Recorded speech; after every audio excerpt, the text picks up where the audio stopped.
പെൺകുട്ടിയോടുള്ള സൗഹൃദത്തിന്റെ പേരിൽ 17-കാരനെ അതിക്രൂരമായി മർദ്ദിച്ച പ്രതികളെ കോടതി റിമാൻഡ് ചെയ്തു. 4 പ്രതികളെയാണ് കോതമംഗലം പോലീസ് അറസ്റ്റ് ചെയ്ത് കോടതിയിൽ ഹാജരാക്കിയത്. വാരപ്പെട്ടി സ്വദേശിയായ +2 വിദ്യാർത്ഥി ഗുരുതര പരിക്കുകളോടെ ചികിത്സയിലാണ്. വാരപ്പെട്ടി ഇളങ്ങവം സ്വദേശിയായ 17-കാരനെ മർദ്ദിച്ച് കൊലപ്പെടുത്താൻ ശ്രമിച്ച കേസിലെ പ്രതികളെയാണ് കോടതി റിമാൻഡ് ചെയ്തത്.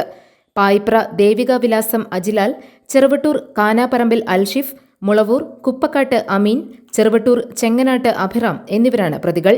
ഇവരെ താലൂക്ക് ആശുപത്രിയിൽ മെഡിക്കൽ പരിശോധനയ്ക്ക് വിധേയരാക്കിയ ശേഷമാണ് കോടതിയിൽ ഹാജരാക്കിയത്.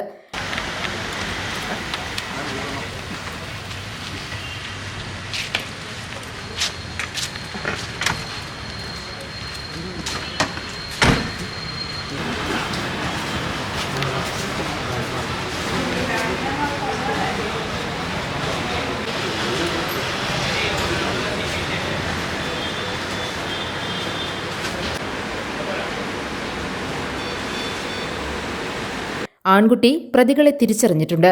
ഇതിനായി ചികിത്സയിൽ കഴിയുന്ന ആശുപത്രിയിൽ പ്രതികളെ എത്തിക്കുകയായിരുന്നു. മൂവാറ്റുപുഴയിലെ സ്കൂളിൽ +2 വിദ്യാർത്ഥിയാണ് ആൺകുട്ടി.